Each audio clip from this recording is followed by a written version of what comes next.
నమస్తే అండి. ఓం గం గణపతియే నమః. మనం ఏ పని మొదలుపెట్టినా ముందుగా గణపతి పూజిస్తాం. మరి అలాంటి గణపతికి కోటి సార్లు హోమం చేస్తే అదే మహాకోటి గణపతి యజ్ఞం అసలు ఇది ఏంటి? దీనివల్ల ఏం లాభం? ఇప్పుడు మనం తెలుసుకుందాం. మనతో పాటు ఉన్నారు మహాజ్ఞాని ఉన్నారు. వేదాలను, శాస్త్రాలను తన జీవితంగా మార్చుకున్న బ్రహ్మశ్రీ ప్రొఫెసర్ డాక్టర్ సతీష్ గారు గురువుగారు మనతో పాటు ఉన్నారు. గురువుగారు స్వాగతం. నమస్కారం. నమస్కారం అమ్మా. ఓం గం గణపతయే నమః. గురువుగారు, ముందుగా మహాకోటి గణపతి యజ్ఞం అంటే ఏమిటి? సామాన్య ప్రజలకు అర్థమయ్యేలా చెప్పగలరా? కోటి అంటే నిజంగానే కోటి సార్లు మనం చెయ్యాలా? యజ్ఞం అనేది మన పూర్వీకులు, మన తాతలు వేదాలు శాస్త్రాలు చెప్పింది. గణపతి యజ్ఞం చేసినప్పుడు మనము మొత్తం గ్యాలక్సీ, యూనివర్స్, కాస్మోస్తో కనెక్ట్ అవుతాము అనమ్మా. నవగ్రహాలు, 27 నక్షత్రాలు, 4 పాదాలు ప్రతి నక్షత్రంలో ఉన్నవి అన్నీ కలిసి మనతో కనెక్ట్ అవుతాయి. అప్పుడు వాళ్ళందరినీ మనం ఒక ఫ్రెండ్షిప్ చేసుకున్నట్టు కదా, స్నేహం చేసుకున్నట్టు. సో వాళ్ళందరికీ మంచి జరిగి కలుస్తాం మనం అందరం. కాబట్టి ఆ తర్వాత నువ్వు ఏం చేసినా కూడా అది 1000 ఎంతలు మంచి జరుగుతుంది, ఇంకా పవర్ఫుల్ అది. అండ్ గణపతి ఫస్ట్ చేశాకే ఇంకేదైనా సరే. గణపతి పూజ ఒకటైతే యజ్ఞం ఇంకా అల్టిమేట్. యజ్ఞాన్ని మించింది లేదు. దేవుడైనా కష్టం వచ్చినప్పుడు రాముడైనా కృష్ణుడైనా యజ్ఞమే చేశారు.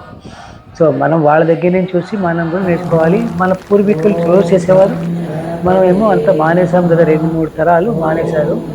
అది కాదు. యజ్ఞం ప్రతి ఒక్కరూ యజ్ఞంలో ఒక్కసారి పాల్గొనాలి. ఆ తర్వాత దాని అనుభవంతో మీకే తెలుస్తుంది. ఇంక తర్వాత రోజు చేస్తారా లేదా ఏంటి అనేది. గురువుగారు, కేవలం ధనవంతులు, పెద్దవాళ్ళు మాత్రమే చేయగలరా ఈ యజ్ఞం? లేదా ఒక సామాన్య గృహస్థులు, ఒక విద్యార్థి ఇందులో ఎలా కావచ్చు? దేవుడి ముందర అందరు పిల్లలు, బిడ్డలు దేవుడికి పిల్లలే. అందుకని దేవుడి కంటి ముందర, దేవుడికి ముందర ఎవ్వరూ ఒకళ్ళు పెద్ద ఇంకోళ్ళు చిన్న అని లేదు, ఉండదమ్మా. తప్పది, అలా ఉండదు ఎప్పుడు. తల్లి దగ్గర పిల్లలందరూ ఎలాగైతే ఒక్కరు, అలాగే దేవుడికి కూడా మనందరం పిల్లలము, అందరూ సమానమే. ఓకే గురుజీ, మీరు ఇప్పటి వరకు ఎన్నో యజ్ఞాలు చేశారు. ఈ మహాకోటి యజ్ఞం చేస్తున్నప్పుడు మీకు ఎదురైన ఏదైనా అద్భుతం, అనుభవం, మీరు చూసిన మహిమ మాతో పంచుకుంటారా? ఎవరి గురించి ఎందుకమ్మా, నాకే తెలియకుండా ఫస్ట్ టైం చేశాక నా ఆరోగ్యమే ఎప్పుడు నా జీవితంలో ఇలా ఉంటుంది అనుకోలే, అలా మారిపోయింది చక్కగా. అలాగే ఇక్కడ ఉన్న వాళ్ళు కూడా, వేరే వాళ్ళందరూ కూడా మంచి మంచి జీవితాలు మారే అనుభవాలు వాళ్ళు కూడా బాగా ఎక్స్పీరియన్స్ అయ్యారు. సో వాళ్ళు అలా ఇంకా చాలా మందికి చెప్తున్నారు. అలాగే పెరుగుతోంది ఒక పరివారం, ఈ కుటుంబం అనేది. అందరికీ రకరకాల అనుభవాలు, రకరకాలుగా జీవితంలో ఎన్నో గొప్ప గొప్ప విషయాలు జరుగుతున్నాయి, అద్భుతాలు జరుగుతున్నాయి. దాంట్లో ఒకరికి అద్భుతం జరిగే ఇప్పుడు మనకి యజ్ఞశాల పెట్టుకోవడానికి ఒక భూమి కూడా ఇస్తా అన్నారు. అది కోట్లల్లో, అది కూడా ఇస్తా అన్నారు ఇప్పుడు. ఈ యజ్ఞం కేవలం హిందువుల కోసమేనా, లేక కుల మతాలకు అతీతంగా లోక కళ్యాణం కోసమా? లోక కళ్యాణం కోసము. అది యజ్ఞము ఎవరు చేయొచ్చు అని అంటే కూడా దీంట్లోనే ఒకటి, ఈ భూమి మీద ఉన్న 1,000,000 కోటి జీవరాశులందరూ కూడా ఈ భూమి ఆధీనంలో ఉన్నారు, భూమి కంట్రోల్లో ఉన్నారు. ఈ భూమి మొత్తం నవగ్రహాలు, 27 నక్షత్రాలు, ఆ గ్యాలక్సీ, వీడి కంట్రోల్లో మన భూమి ఉంది. అవన్నీ కూడా వెళ్ళి దేవుడి కంట్రోల్లో ఉన్నాయి, మళ్ళీ దేవుడు ఆధ్యానంలో ఉన్నాయి. దేవుడు మంత్రం కంట్రోల్లో ఉన్నాడు. మంత్రం ఎవరి కంట్రోల్లో ఉందంటే, ఏ మనిషి అయితే మంత్రాలు నేర్చుకుని నియమనిష్టాలు పాటిస్తూ వేరే ఎటువంటి జీవిది మన శరీరం లేకుండా న్యాచురల్గా మన బాడీ ఉన్నప్పుడు, అంటే ఇప్పుడు మనము పాలు తాగుతాము లేదంటే ఇంకేదో, అది వేరే జంతువుది అవుతుంది మళ్ళీ, అలా కుదరదు. అండ్ వెల్లుల్లిపాయ కూడా వాడిని నాన్ వెజ్ కూడా తినకూడదు. ఎటువంటి రకమైంది మన శరీరానికి వేరేగా ఇన్ఫ్లుయెన్స్ అవ్వకూడదు. ప్యూర్గా ఉన్న శరీరం అయితే అప్పుడు ఇంకా పవర్ఫుల్గా ఉంటుంది మంత్రం అనేది. వాళ్ళు ఎంతో రీసెర్చ్ చేసి తర్వాత తెలుసుకున్నది, ఇలా ఉంటే ఇంకా బాగా పవర్ఫుల్ ఉంది అని. వేరే వాళ్ళు చేయొచ్చు, కానీ ఇలా ఉండడంతో ఆ ఒక మంత్రం పవర్ 1000 ఉంది. సో అలా చేసిన వాళ్ళు ఎవరు అని అంటే బ్రాహ్మణులు. సో అలా చేస్తే ఎవరు చేసి అలా ఉంటే కనుక నియమనిష్టాలతో వాళ్ళు బ్రాహ్మలే, వాళ్ళు చేయొచ్చు. బ్రాహ్మణ్ అని వర్డ్ పెట్టడంతో మనకు గుర్తింపు వస్తుంది. సో వీళ్ళు ఎవరున్నారు బ్రాహ్మణ్ అంటే వచ్చేస్తారంటే వాళ్ళు ఇలాంటివన్నీ నియమనిష్టాలు పాటించేవాళ్ళు. అందుకని ఒకవేళ సో అందుకని ఎవ్వరు అని సంబంధం లేదు. ఎవరికైనా ఇష్టం ఉంటే చేయాలనిపిస్తే ఇలాంటివి తినకుండా పాటిస్తూ చేసి తప్పకుండా ఫలిస్తుంది. ఓకే గురుగారు. ఈ యజ్ఞంలో మనం పాటించాలి అంటే నియమాలు యజ్ఞంలో ముందు శుక్లాంబరధరం విష్ణుం పాటించాల్సిన నియమాలు, శశివర్ణం తర్వాత చతుర్భుజం యజ్ఞం అయ్యాక ప్రసన్నవదనం పాటించాల్సిన ధ్యాయేత్ నియమాలు. సర్వవిఘ్నోపశాంతయే. యజ్ఞానికి ముందర అసలు ఇది ఉల్లిపాయ వెల్లుల్లిపాయ కూడా తినకూడదు. మీరు నాన్ వెజ్ తింటాము అవన్నీ కూడా తింటామంటే కనీసం ఒక 9 days ముందరైనా మానేసేయండి కంప్లీట్గా. లేకపోతే కనీసం 1 day బిఫోర్ మానేసేయండి. 9 hours బిఫోర్ అయినా మానేసేయండి. అలాగే తర్వాత కూడా 9 hours తర్వాత అయినా తినండి. ఇంకా పాసిబుల్ అయితే 9 days చూడండి. అప్పుడు చాలా పవర్ఫుల్ మీకే, మీకు, మీ కుటుంబానికి, మీ పిల్లలకి, మీ వంశానికి, వాళ్ళ ఆరోగ్యం కావచ్చు, లేదంటే వాళ్ళ ఆయురారోగ్యాలు కావచ్చు, వాళ్ళ జీవిత అభివృద్ధి కావచ్చు, అష్టైశ్వర్యాలు కావచ్చు, అది విద్య కావచ్చు, ధనం కావచ్చు, ధాన్యం కావచ్చు, ఏ రకమైనదైనా సరే అవన్నీ కూడా చక్కగా జరుగుతాయి, ఎటువంటి ఆటంకము లేకుండా. ఓకే గురుజీ. ఈ పెద్ద యజ్ఞం చేయాలి అనుకున్నప్పుడు, కోటి యజ్ఞం చేయాలనుకున్నప్పుడు ఒక్క కుండంలోనే కోటి యజ్ఞాలు మనం చేయాలా, లేకపోతే ఎన్ని యజ్ఞ కుండాలు మనం పెట్టాలి? ఇప్పుడు 1008 దంపతులు ఉన్నప్పుడు 4 కూర్చుంటారు కాబట్టి 252 హోమకుండాలు పెట్టి 4 వైపులా 4 దంపతులు కూర్చుంటారు, లేదా సింగిల్స్ అయినా కూర్చుంటారు. సో అలాంటి మొత్తం 252 మనం యంత్ర రూపంలో రౌండ్గా పెడతాం మన భూమాకారంలో. ఓకే గురుజీ. ఈ యజ్ఞంలో మనం చేసేటప్పుడు చాలా మంది ఇది బూడిదే అని చెప్తున్నారు. దీనికి ఏంటి సైన్స్, లేకపోతే దీనివల్ల మనకి ఏంటి లాభం సార్? యజ్ఞము అది అయినప్పుడు అది బూడిద కాదు, మన జ్ఞానం ఉంటే అది భస్మం అవుతుంది. భస్మం అంటే ఎంతో మంత్రాలతో నిండిన శక్తి ఉన్న భస్మం. చక్కగా రోజు విభూతిలా పెట్టుకోవచ్చు, లేదా ముఖ్యమైన పనులకు వెళ్ళేటప్పుడు, ఎగ్జామ్ కావచ్చు, బిజినెస్ డీల్స్ కావచ్చు, ఫైనాన్షియల్ డీల్స్ కావచ్చు, ఆరోగ్యానికి సంబంధించింది కావచ్చు, ఏ రకంగా అయినా సరే మీరు ముఖ్యమైనప్పుడు ఆ చక్కగా విభూతి పెట్టుకోండి, ఇంత కొంచెం నోట్లో వేసుకోండి, చిటికీలు వెళ్ళి చూడండి. ఆ రోజు చాలా అద్భుతాలు జరుగుతాయి. అన్ని చాంటింగ్లు, అన్ని హోమాలు, యాగాలు, పారాయణలు అన్ని చేసిన శక్తి అంతా అందులోనే ఉంది చక్కగా. సో అలాగే అది మొక్కలకు కూడా ఎక్కువ వేస్తే, మొక్కలకు వేస్తే కూడా మంచిగా మొక్కలు కూడా మంచిగా బాగుంటాయి కూడా. పొటాషియం చాలా, దాన్ని మంచిగా పౌడర్ చేసుకొని కవర్లో పెట్టేసుకొని విభూతిలాగా మీరు వాడుకోండి, వచ్చిన అందరికీ కూడా ఇవ్వండి, తెలుసు అందరికీ కూడా. గురుజీ, మీరు గణపతిని, పంచలోహం గణపతిని మీరు పెట్టుకొని ప్రపంచం మొత్తం తిరిగి, కాశీ నుంచి వెళ్ళి మొత్తం యూకే, లండన్, సో ఇవన్నీ తిరిగి గణపతిని హైదరాబాద్కి తీసుకొచ్చి ఇక్కడ యజ్ఞాలు చేపిస్తున్నారు అంటే ఏంటి? మీకు సంకల్పం ఎందుకు వచ్చింది? అమ్మవారు చెప్పగా మొదలైంది ఇది. కాళికా అమ్మ ఇలా చేయాలి ఇది అని చెప్పగా మొదలైంది కోటి గణపతి మహాయజ్ఞం అని. 1,000,000 సార్లు ఓం గం గణపతే నమః అని పారాయణ చేయాలని ఉండింది ఫస్ట్. అది 45 కోట్లు దాటిపోయింది. మహాకుంభమేళా వచ్చింది, చాలా సాయం చేసింది, 45 కోట్లు దాటిపోయింది. ఇప్పుడు 1,000,000 మంది దగ్గర ఓం గం గణపతే నమ స్వాహ అని యజ్ఞం చేయాలి. ఎందుకంటే చాలా ముఖ్యమైనది, చాలా అద్భుతాలు జరిగేవంటే ఓన్లీ యజ్ఞమే. ఎలాంటిది జరగలేదు, ఈ భూమి మీద జరగదు అనుకున్నవి జరిగిపోవాలంటే యజ్ఞం. దాన్ని మంచిగా శ్రద్ధలతో చేస్తే, శ్రద్ధతోని అద్భుతమే అది. గురుజీ, ఇప్పుడు కోవిడ్ టైం అప్పుడు వచ్చింది. ఆ టైంలో యజ్ఞాలు చేస్తుంటే మరి కోవిడ్ అవన్నీ రాకోకుండా వర్షాలు, పంటలు ఇవన్నీ మనకి. కోవిడ్ టైంలో చేసే ఉంటారో యజ్ఞాలు చేసే ఉండొచ్చు కూడా, మనకు తెలియదు. కానీ అలాంటి విషయాలు జరిగినప్పుడు ఎవరు సైడ్ నుంచి వాళ్ళు చేయాల్సిన పాటు చేశారు వాళ్ళు. ఇప్పుడు అది 100 సంవత్సరాలకి అలా వచ్చినప్పుడు కొన్నిసార్లు వస్తుంది.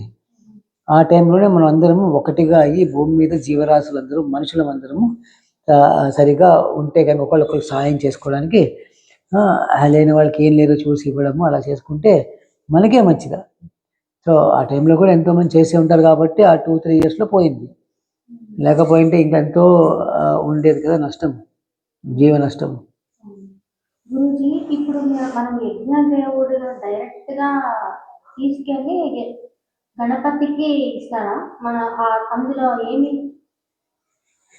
మన సమిధలు కట్టలు, అగ్ని రావాలి, మంత్రం ఉండాలి, భూమి టచ్ అవ్వాలి. ఈ మూడు అయితేనే పనిచేస్తుంది. భూమి టచ్ అవుతుంది, ఇంకా అగ్ని రావాలంటే సమిధలు అంటే కట్టె పుల్లలు పవిత్రమైన అంటే మామిడి కట్ట ఇలాంటివి వేయడము. ఆ తర్వాత ఇంకా అగ్ని రావాలంటే ఇంకా నెయ్యి అంటే ఆవు నెయ్యి, పవిత్రమైన ఆవు నెయ్యి, గోమాత, ఇంకేం కావాలి అది మిగులుతుంది. ఇంకా మంత్రం అనేది ఆ ఒక్క కాస్మోస్కి ఒక ఆహారం తినేలాంటిది అనమాట. సో మనం సరిగా చేస్తే అప్పుడు వాళ్ళని మెప్పిస్తున్నాం మనం మంత్రాలతో, అప్పుడు ఏదైనా ఈజీ అయిపోతుంది. సో చాలా ముఖ్యమైనది ఈ మూడు కలవాలి. అండ్ బ్రాహ్మడు ఉంటాడు కదా, బ్రాహ్మడు, ఇక్కడ అగ్ని, భూదేవి, పంచభూతాలు ఎట్లాగో ఉన్నాయి ఓపెన్గా ఉన్నప్పుడు. గురూజీ బ్రాహ్మణ్సే చేయాలని ఏమైనా ఉందా ఇందులో? మన క్రిస్టియన్స్ కానీ ముస్లిమ్స్ కానీ వాళ్ళు కూడా పాటించచ్చు. ఇందాక చెప్పాను కదమ్మా, ఎవరైతే ప్యూర్గా న్యాచురల్గా ఉంటారో, ఇంకొక జంతువుది ఇంకో జీవిది మనకు లేనప్పుడు ఈ మంత్రాలను వచ్చో పొద్దున్న బ్రహ్మముహూర్తం టైంలో లేచి స్నానం చేసి ఆచమనం చేసుకొని వీళ్ళందరూ కూడా చేయొచ్చు. వీళ్ళందరూ కూడా ఒక మతం అనేది ఏం లేదు, ఇలా పాటించే వాళ్ళు చేయొచ్చు, వాళ్ళకి పవర్ఫుల్ అది. గురూజీ ఇప్పుడు రాష్ట్ర కోసమా, దేశ కోసమా, లేకపోతే వర్షాల కోసమా, లేకపోతే వివాహాల కోసమా, సంతానం కోసమా, ఇవన్నీ ఇందులో ఉంటాయా గురూజీ యజ్ఞంలో? చాలా మంది ఎన్నో రకరకాల ప్రాబ్లమ్స్ ప్రతి ఒక్కళ్ళు ఉన్నారు. యజ్ఞం, కోటి గణపతి యజ్ఞం ఫస్ట్ చేశాక అప్పుడే అన్ని గణపతి విఘ్నాలకి నివారించే స్వామి గణపతి స్వామి. ఇంకేం కావాలి? అండ్ గణపతి వామకి కనెక్ట్ అయ్యేది డైరెక్ట్ది యజ్ఞం ఒకటే. అది మనం చేస్తే ఇంకేం కష్టాలు ఏముండదు. మళ్ళీ దోషాలు, గ్రహ దోషాలు అన్నీ పోతాయి. 9 గ్రహాలు నక్షత్రాలతో ఎటువంటి ఎఫెక్ట్ ఏదున్నా కూడా యజ్ఞం చేయడంతో వాళ్ళందరినీ మనం మనతో పాటు ఉంచుకుంటున్నాం, చక్కగా కుటుంబాన్ని చేసుకుంటున్నాం. ఓకే గురు, ఈ యజ్ఞం యొక్క ఫలితం ఎన్ని రోజుల వరకు ఉంటుంది? ఒక్కసారి చేస్తే చాలా, లేకపోతే చేస్తూ ఉంటే దాని పవర్ వస్తూ ఉంటుందా? చేస్తూ ఉంటే పవర్ పెరుగుతూ ఉంటుంది మనకి. ఇప్పుడు మన డబ్బులు సంపాదిస్తారు, ఒక 1000 రూపాయలు వస్తే ఊరుకుంటే కొందరు లక్షలు కావాలంటారు, కోట్లు కావాలంటే చేస్తూనే ఉంటారు, కష్టపడుతూ ఉంటారు. అలాగే యజ్ఞాలు కూడా చేస్తున్న కొద్దీ ఆ శక్తి పెరుగుతూ ఉంటుంది మనకి. గురుజీ ఇందాక చెప్పినట్టుగా యజ్ఞంలో ధనవంతులు పేదలు అనేది ఉంది, కానీ ఈ పెద్ద యజ్ఞం అంటే పేదవాళ్ళు ఎలా మీ దగ్గరికి అమౌంట్ కానీ ఇలా మీరు అందరూ వచ్చి యజ్ఞంలో పాల్గొనండి, డబ్బులు ఏమి కాదు. ఆ సామాగ్రి అవుతుందో మీరు సామాగ్రి తెచ్చుకుంటే మీకే మంచిది, ఒక్కరు తెచ్చుకొని రండి చాలు. అంటే వాళ్ళకి ఫలితం వెళ్ళాలి అంటే వాళ్ళకి ఫలితం వెళ్ళాలంటే వాళ్ళు తెచ్చుకోవాలి. గురుజీ ఇంత పెద్ద యజ్ఞం మీరు చేస్తున్నారు కదా, సో దీనికి పంతులు ఇవన్నీ మీరు పంతులు గారు కానీ ఇవన్నీ మీరు ఎలా అది ఇంత పెద్ద యజ్ఞం చేస్తున్నారు, ఇంత పెద్ద యజ్ఞం చేసేటప్పుడు పంతులకి వాటికి సంథింగ్ చాలా పెద్ద హోమం చేస్తున్నారు కదా, దీని గురించి మాకు ఇంకా సందేశం ఇస్తారా?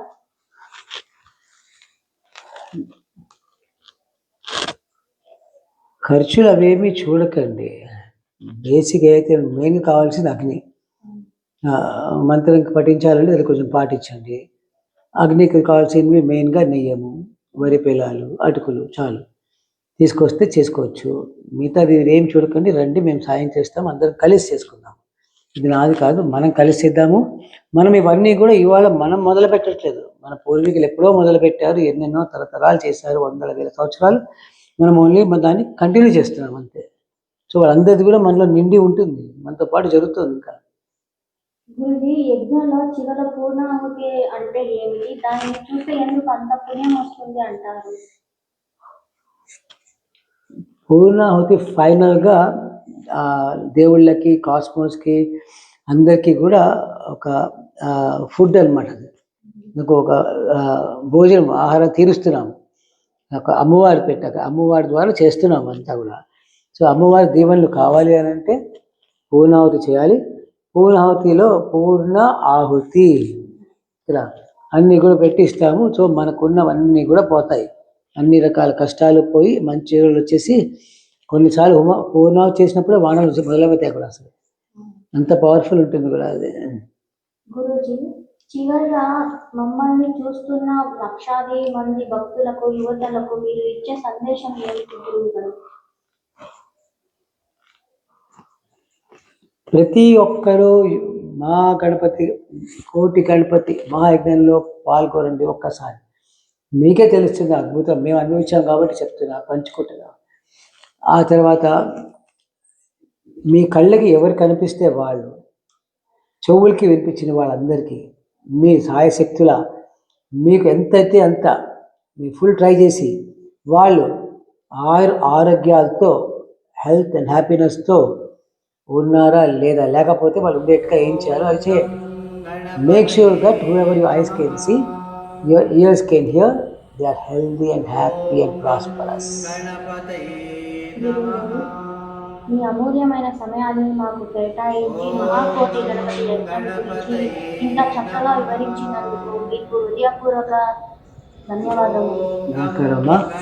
ఓం గం గణపతే నమః. చాలా బాగా చేశావు, చాలా సంతోషము. ఈ జర్నీ ఇప్పుడే మొదలైంది.